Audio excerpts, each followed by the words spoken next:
Hi and welcome to my channel. I'm Simon and today it is my 6th BookTube birthday. I cannot believe I've been doing BookTube 6 years. That is bonkers, delightfully bonkers, but still bonkers. And yeah, I'd hoped to do a live video today. However, I've been very kind to myself because over the last 2 weeks I've been to pretty much a different city every day. I've had one day off and I am cream crackered, aka knackered, aka shattered, and so I wasn't sure I'd be able to fully concentrate or possibly be as what's the word I was gonna say, prolific. That's not the right word. See, this is how my brain is working. It's a bit all over the place, but I might not be like as on it as I would want to be, basically. So I'm recording this in the morning. I mean, I don't actually know if I would even be able to stay awake until 6:30/7 o'clock when I plan to do the live and when this video will be going live, because that's how knackered I am. Anyway, what I am going to be doing though is, when I mentioned that it was coming up to my 6th BookTube birthday, quite a few of you said you would like to know what my 6 favourite books have been throughout the last 6 years, and so I'm going to talk about those. I'm also going to talk about 6 of my favourite moments, because that was something that other people asked for, and another one was 6 authors that I discovered in my time on BookTube. And then I thought I would talk about 6 things that I would like to achieve in the future, because hopefully it's not going to peak at 6 years. Hopefully this is not the end. I mean, I'm on a bit of a reduced service at the moment, but that's so that I do keep going rather than having BookTube burnout, which no one wants. I've heard it's quite painful. But yeah, I thought I would talk about some of the plans that I've got. So I'm going to start with books, then do moments, then do plans ahead, and then do authors. Maybe I'll do books. Let's just see. Let's go wild. But I want to do a bit of a bumper BookTube birthday bonanza. I love alliteration. And so that is the plan. But any other 6s that you'd like to know, or list of 6 things from the last 6 years, yeah, let me know in the comments down below and I will try and do them. And at some point I will do a live or a Q&A. Anyway, it's been nearly 2.5 minutes. I've not held up a book. Am I really on BookTube if I'm not doing that? Come on, Simon, let's go. So, the 6 favourite books since I've been on BookTube are actually technically 7, and also are not very different from the list that I did last year for my 5th BookTube birthday, when I did the 30 best books I felt I'd read in the last 5 years. I'll link that video down below. So this will be very much elevator pitch. But first up, and in joint 6th place before 5 others, are these 2 books.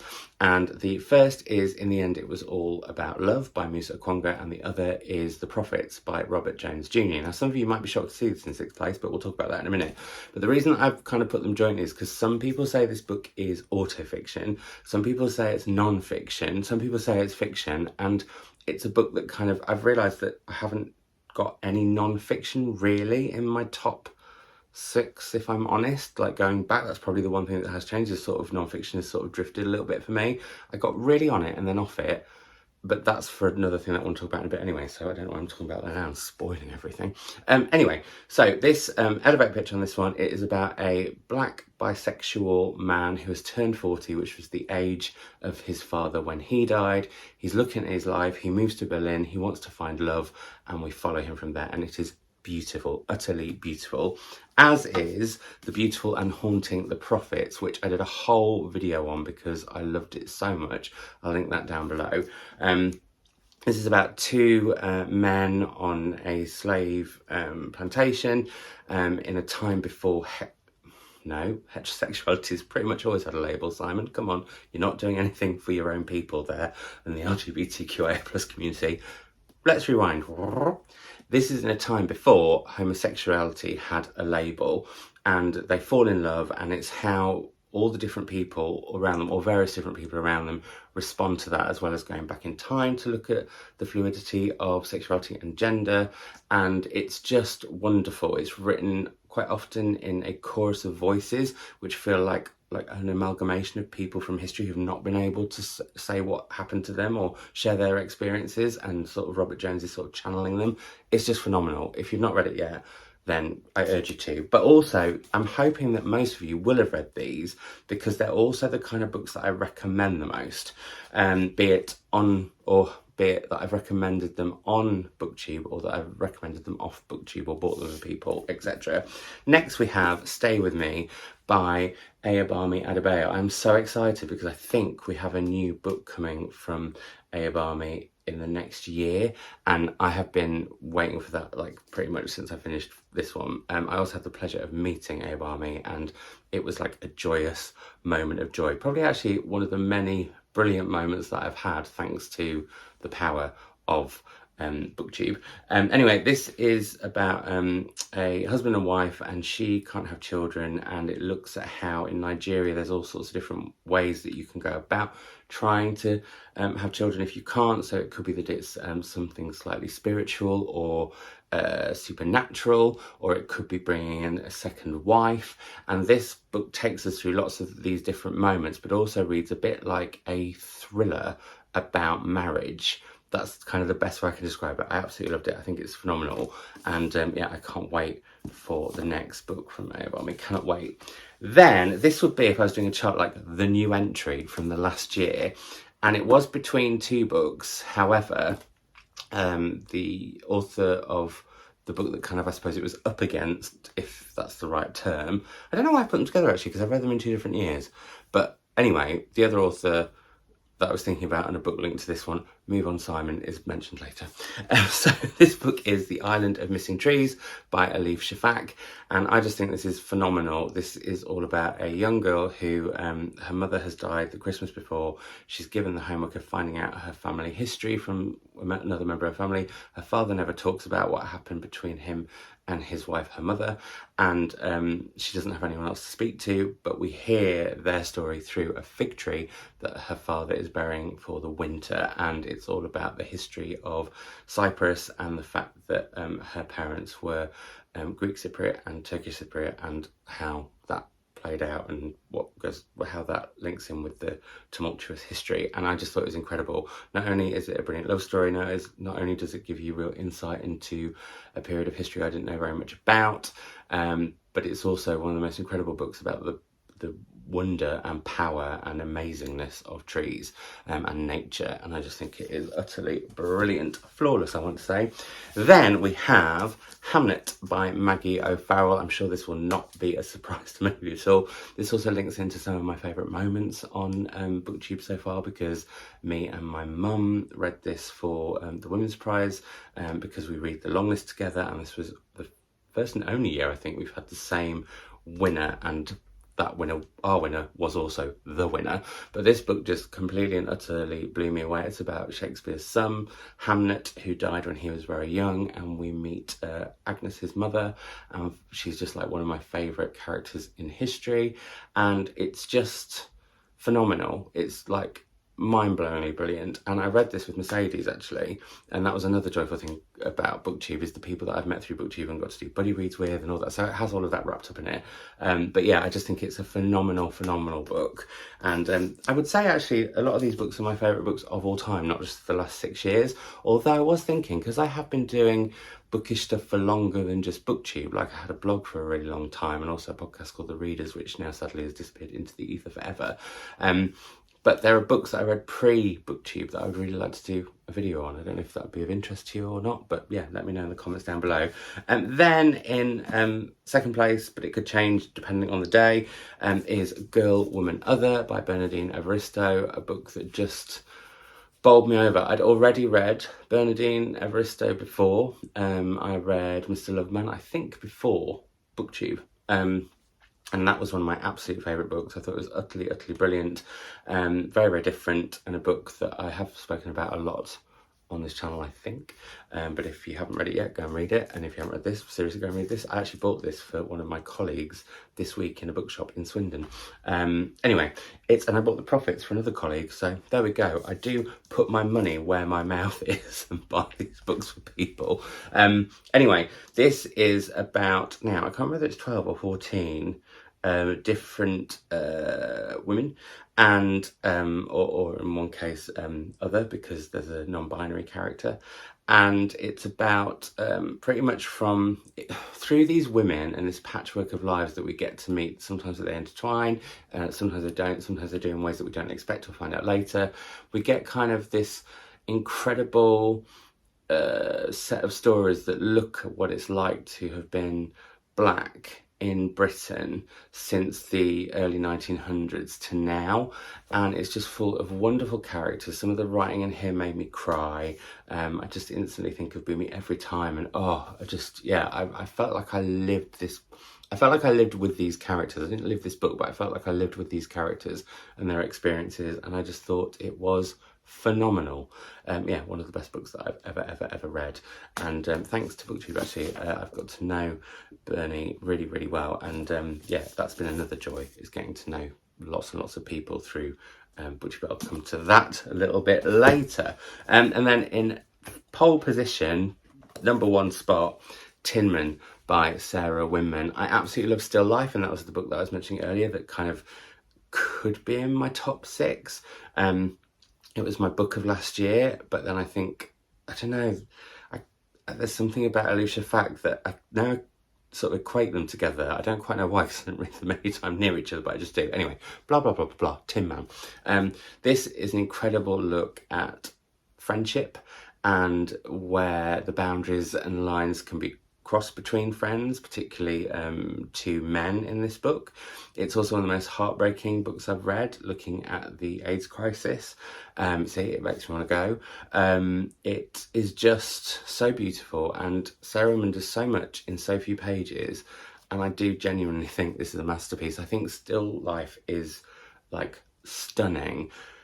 This just is like next level for me. So a real favourite. So yeah, there we go. So those are those. Now, my 6 favourite moments on one thing I was going to say is, actually, before I go to that, is I haven't mentioned much non-fiction there, but if I was doing non-fiction, I don't think my non-fiction would have changed that much since I did the video last year, because like I said, my non-fiction is kind of reading wise. But My Mess is a Bit of a Life by Georgia Pritchett is one of the best memoirs I've ever read. It's Adventures in Anxiety, she calls it. It's vignettes about her life from pretty much birth onwards, and how she's always been a bit kind of felt like she's on the sidelines, but also looks at her career as a comedy writer. She wrote Miranda, if any of you have seen that. She used to write jokes for Ronnie Corbett. She wrote some of Spice World, I mean, legendary, frankly. And yeah, this would be a book that I would probably have somewhere if I was doing a top 6. I think this would knock something off, but I haven't looked back at non-fiction so much, and maybe I will, maybe I won't, who can say? But there is that book. So favourite moments on BookTube. I think, well, it's not really favourite moments that I can do. For me, it's been more favourite things that have happened, or experiences, or things like that. And I guess one of them would have to be like prizes, because thanks to BookTube, and probably I think, if I'm honest, like other work that I've done outside of BookTube and pre-BookTube and all those things, but it's definitely helped BookTube in terms of both kind of getting to do prizey things, but also in terms of getting to like judge prizes. So some of the highlights would be getting to do the Booker live show on the BBC with Natalie Haynes, where we were the pundits and we were asked what we thought would be like, what to talk about the 6 shortlisted books, but also what we thought would win. That was a super duper highlight. I've got to judge the Costa. I've got to judge, or twice I've judged the Costa actually. I got to judge the debut category, but also the overall winner last year, when Monique Rofi won with The Mermaid of Black Conch. It has, what other prizes have I got to judge? I got to judge the Portico Prize and was chair of the judges for that. That was incredible. I got to judge Desmond Elliott Prize. Yeah, there's been some like amazing moments because of that.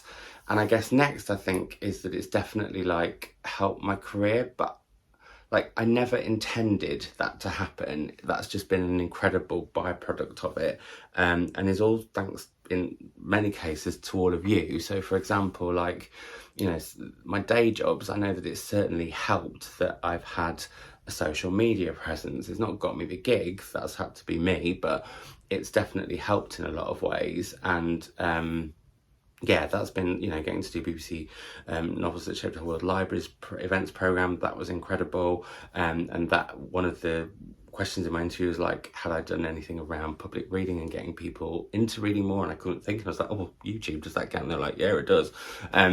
So there's that. But also, like, probably like one of the highlights has been doing the podcast for BBC Sounds, which sadly we don't think is going to get renewed. Turn Up for the Books, which I got to do with Evaristo Koji and the lovely Dan Smith from Bastille, and that was incredible. But like my number one love job wise ever has got to be doing Sky Arts Book Club, which we filmed series 3. I'm back on the show. That's also a lot to do with a lot of you lovely lot who kind of said that you wanted me to go back after I wasn't on series 2. Although I did get like my own weekly show on their socials, and I do always link down below the Sky Arts Book Club Facebook group, which is now a new one, where you'll be getting lots of very exciting content, including, I can already say what's coming up. There's going to be an interview with Tom DeFreston around art and literature. There's also going to be, I'm filming it this week coming, an interview with the latest Booker winner. So there's some really, really good stuff. So go and check that out, because that's also why I'm having a bit of reduced service here, because I'm making content elsewhere. But yeah, and I, you know, getting to do that show with Andy Oliver and Elizabeth Day, who are two incredible women who are really supportive and really kind of have taught me loads. And yeah, that has been one of the best things. And without you lot and this, that wouldn't have happened. But also, I might not have got to go back on the show if it hadn't been for you lot. So yeah, that's a huge, huge, huge thing. So yeah, 1 was prizes, or 6 was prizes, 5 was career, 4, I think it's getting to interview some of the authors that I've got to interview, like the wonderful Kate Atkinson. I can't believe that I had Kate Atkinson, one of my favourite authors, one of my mum's favourite authors, and one of my gran, who is sadly no longer with us, his favourite authors, on this channel. That to me is madness, but that's definitely one of the joys. One of the slight things I'm going to actually is that I didn't get one video that I did do on Instagram that then deleted itself, and it was a bit of a palaver. It was when Instagram was trying to work itself out around the pandemic and live stuff and saving it and whatever, is that I did get to do a live cooking moment with the wonderful Rukmini Iyer, who does the Rawson Tin books, which I adore, which I wouldn't have found out without Lauren from Lauren and the Books, who I got to know thanks to BookTube. And yeah, that was a real highlight. But yeah, so I think that sort of those author interviews and getting to like talk to authors that I really love. And interestingly, they don't do as well on here, but they've definitely been some favourite moments. So there's those.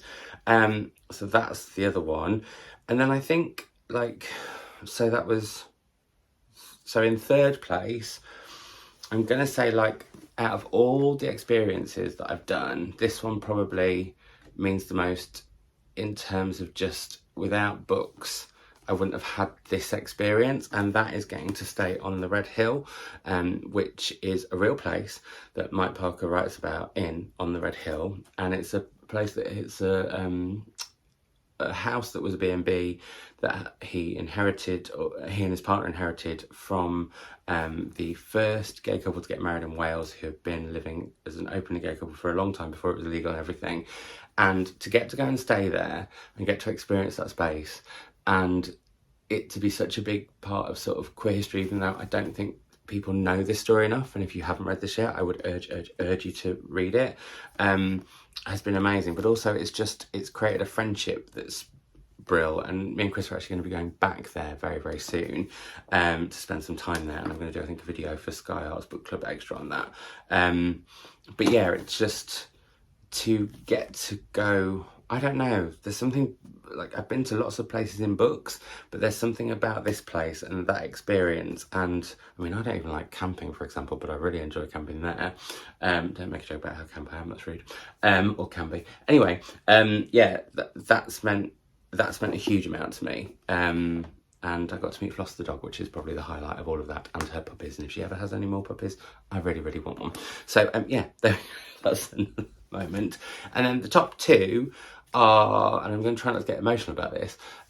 So number 2 has to be how I have got to do, I mean, I've loved doing collaborations with so many people, and I guess when I mentioned authors, I should also include like collaborations I've done with other booktubers, and you know, that's all been amazing. But I guess the #1 collaboration in the last 6 years would be like me and Mum filming together. And, you know, Mum's gone off and is doing her own channel and stuff now, and that's great. But before all of that, or just, I think it's really, our relationship has definitely been, not improved, what's the word? I don't want to say heightened either. It's just been really lovely for us to film and to have books as a way of us connecting in a different way, I guess. Because, like, I'll be honest, we've had a really up and down relationship. There's been times we've not spoken for quite a long time and various other things. But it's just, I don't know. I'm just really grateful for the experiences that it's led us both to have together, be they ones that we do on camera or be they not, or I don't know, it's just meant so much. It's hard to put into words. And I guess the same I would say for like my #1 thing, and that's all of you, because without you lot, I wouldn't have got to do loads of this stuff. I mean, I might have done, but I don't know. See, it's very rare that I am speechless, but I'm finding it hard to do this. I'm just really thankful. I'm really grateful for those of you who have watched, be it the last few videos, or be it if you've watched for 2 years or 4 years, or those of you who watched the beginning, or those of you who were around when I was blogging and podcasting and all that kind of stuff. I would like to do podcasting again. Blogging, I don't think so, but podcasting, yeah. Although I'm trying to do a sort of newslettery thing on Patreon, so I am sort of getting back into something where I do like my weekly favourite things. But also thank you to my patrons who support this channel and me in that extra special way, and I can't thank you all enough. But it's just thanks to all of you, because it is about, like, I have got to do some great things here. Experience. That sounds like I've made some masterpieces. I don't mean like that, but I've got to have some amazing experiences. I've got to have some amazing chats. I've got to meet some of you in real life, which has just been really, really, really lovely. And if you do ever see me in real life, do please come and say hello, because, like, I really like it. It's a really lovely thing. At first I can be like, oh, because I'm not expecting it necessarily, but yeah, it is really, really lovely.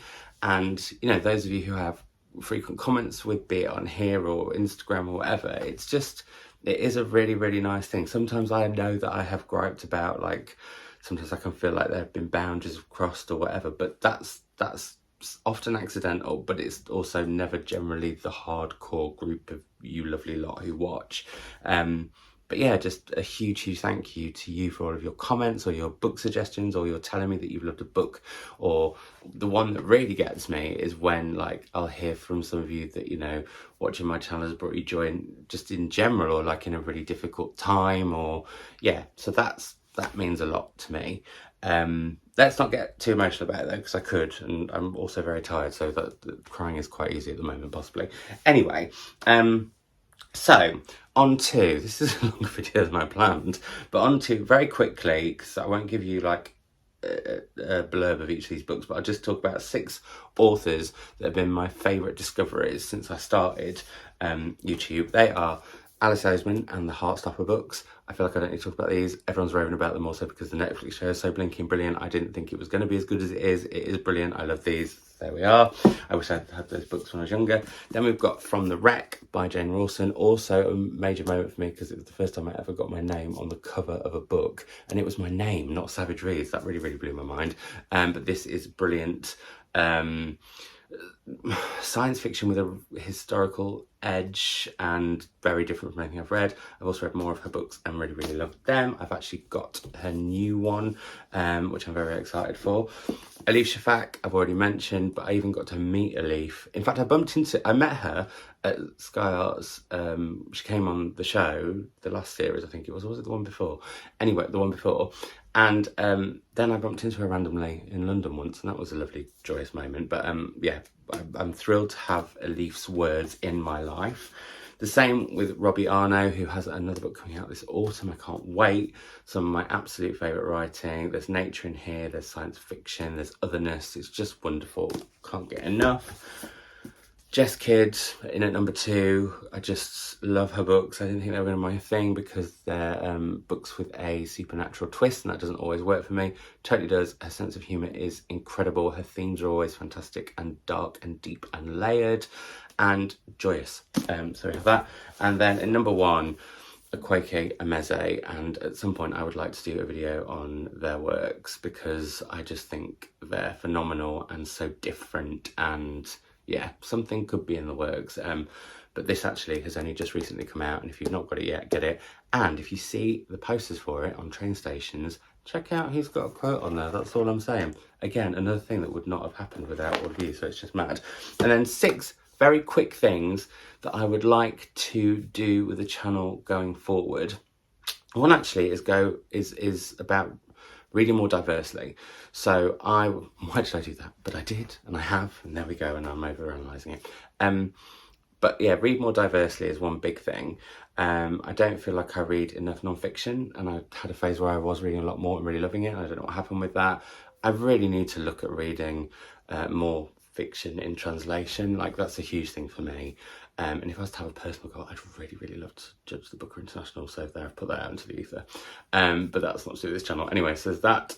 Then I would really like to do more by whim, which I'm kind of already working on now, which is, it might mean that there's more reduced service, but I feel like when well, hopefully, because this might not be the best example of it because I'm a bit all over the place because I'm tired, but I feel like if I'm doing stuff with more of a relaxed, less routine angle to it, the content will be better, and I'll have more time to edit and put in, like, I quite like it when I zoom in on when I do something silly, or make it go black and white when I'm off on a tangent that means nothing really in context of the rest of the video, etc. So I'd like to have more fun editing. Actually, that's something else I think I would like to say. I'd really like to get into more editing and sort of playing with the form of video and what can be done. I've been thinking about doing some videos doing ghost tours in libraries as I go around this summer, but I need to work out how to do like night vision stuff, so if anyone's got any tips on that, let me know. I don't know how many that is. Then what else would I like to do? Gosh, I think I would just like to keep on keeping on. That's a big one. And just, yeah, keep on keeping on. That's a good one. And then at number 2, it's probably to try a lot more different things and test the waters with content and what I'm creating, and keeping it booky in the main, but also doing other bits and bobs. I was thinking about a second channel. I'm not thinking about that now. And if I do, it'll probably be 2023, because this summer is the busiest summer I'm ever going to have seen in my life. I'm away from home 15 weeks. It's going to be quite intense. And then at number 1, what was number 1? Oh, I'd just like to be more myself. I'm never not myself, but I think I sometimes do put a slight filter on, partly for the swears, because I have much more swear in my life, but also because I sometimes worry, like, if I make a double entendre, or if I say something a little bit rude or salacious, or not salacious, but like, I don't know, I love a euphemism, and I'm always worried that people are going to like unsubscribe because of that, and it's such a silly thing. So I guess be more myself and worry less, and just keep on keeping on. They would, I guess, be my top 2, along with trying things out differently with content and seeing, you know, just what can be done with editing and all that kind of stuff. So yeah, anyway, thank you for watching. If you got this far, leave a birthday cake emoji in the comments below, or a celebratory emoji if you like. But also, please let me know what your favourite video or videos have been on the channel so far in the last 6 years, and also let me know what you'd most like to see in the next 6 years. But what I'd really, really love to know is a particular book you've read because of me, and that kind of, I don't know, was just a brilliant reading experience for you that you might not have read otherwise, you might have done, who knows. But yeah, I'd love to know that. Favourite videos, favourite books you've read, and what was the other one? Favourite videos, favourite books you've read. Oh my lord, see, this is where my brain is like, but yeah, all of that, and possibly a celebratory emoji of some kind in the comments below, and I will do a live at some point, I promise. Probably actually when I'm on tour in one of the hotels. You might get a few, you might get one a month. I mean, I don't even know, because how I'm going to create content when I'm mainly living in hotels and Airbnbs and don't have access to all my books? It's going to be a challenge, but challenges are good, and maybe that's something I'd like more in the future on this channel. More challenges in terms of, yeah, content and editing, but I've already spoken about that, and now I'm going off on another tangent. waffling away, as is my want/natural thing. I will speak to you all soon, but a huge thank you again to all of you for watching. It means the world, and your support has been fantastic, and I don't know what my life would be like without this channel. I don't even really like to think about it, so just huge thank you very much. And yeah, let's have a chat in the comments down below, and I will see you soon. Bye. I forgot to say bye, but bye. Bye.